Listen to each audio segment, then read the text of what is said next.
என்னுடைய வாழ்க்கையை நான் வாழ்றேன். நான் மண்ணை சாப்பிட முடியுமா? நான் பிசினஸ் செய்யறேன், அதில் யாரையாச்சும் அடிச்சு பிடுங்கன்னா மிரட்டுன்னா, உங்களுடைய பணத்தை வாங்கினா, இந்த பணத்தை வாங்கினா, என்னுடைய தொழில் நான் செய்யறேன், என்னுடைய விவசாயம் நான் செய்யறேன், என்னுடைய அரசியல் நான் செய்யறேன். இதுல எதை தவறாக நீங்கள் பார்க்கின்றீர்கள்? நான் எங்கிருந்து சாப்பிடுவேன், என் குழந்தைங்களுக்கு எங்கிருந்து ஃபீஸ் கட்டுவேன்? எதை செய்தாலும் நியாயமான முறையில் செய்ய வேண்டும் என்று நினைக்கின்றேன்.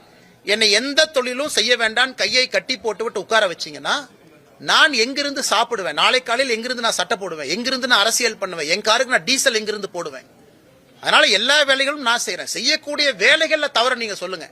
ஆனா இந்த கம்பெனி ஆரம்பிச்சீங்க, இந்த கம்பெனில தவறு இருக்கு சொல்லுங்க. இந்த கம்பெனி இன்கம் டாக்ஸ் கட்டல சொல்லுங்க. இந்த கம்பெனில ஜிஎஸ்டி கட்டல சொல்லுங்க. அதனால நான் எந்த தொழிலுமே செய்யக்கூடாது என்று சொல்வதற்கு யாருக்கு இங்க உரிமை இருக்கு? நான் செய்யக்கூடிய தொழில யாருக்கு பாதிப்பு இருக்கு?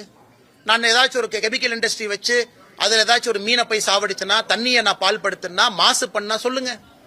எந்த தொழிலை ஆரம்பிப்பதற்கும் எனக்கு உரிமை இருக்கு. இன்னைக்கு நான் கட்சியில மாநில தலைவராக நான் இல்லை. எனக்கு ஓடுவதற்கு நேரம் இருக்கு, மூச்சு விடுறதுக்கு நேரம் இருக்கு, என்னுடைய வேலையை செய்வதற்கு நேரம் இருக்கு, எனக்கு பொருள் ஈட்டுவதற்கு நேரம் இருக்கு, விவசாயம் செய்வதற்கு நேரம் இருக்கு, 4 இடத்துக்கு போறதுக்கு நேரம் இருக்கு, அயன்மேன் போறதுக்கு நேரம் இருக்கு, ஓடுறதுக்கு நேரம் இருக்கு.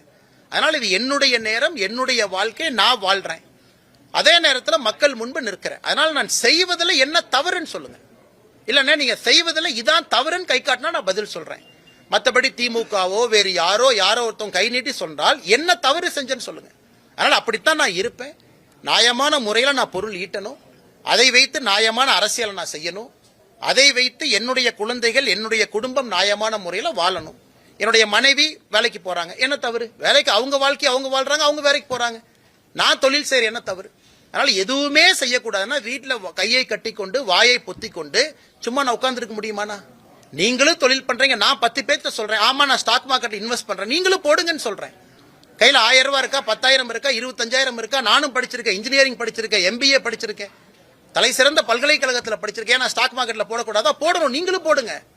இன்னைக்கு இளைஞர்கள் நானே 10 பேர்த்த சொல்றேன், ஸ்டார்ட் அப் பண்ணுங்க, தொழில் பண்ணுங்க, நல்லா சம்பாதிங்க, ஆரோக்கியமா சம்பாதிங்கன்னு சொல்லிட்டு நான் செய்யக்கூடாதா? அதையே நானும் செய்கின்றேன். 4 பேர்த்த வந்து விவசாயம் பண்ணுங்கன்னு சொல்றேன், அதே விவசாயத்தை நானும் பண்றேன். அதனால எதை செய்தாலும் கூட சொன்னாலும் கூட நான் செய்வதை மட்டும்தான் மக்களிடம் சொல்றேன், நான் சொல்றதை மட்டும்தான் நான் செய்யறேன். அதனால பத்திரிகை என்பர்கள் யாராவது அண்ணே இதுல தவறு இருக்குன்னு சுட்டி காட்டுங்க, தவறு இருக்காது. அப்படி எனக்கு தெரியாம யாராச்சும் தவறு செய்திருந்தாலும் கூட திருத்திக் கொள்கின்றோம்.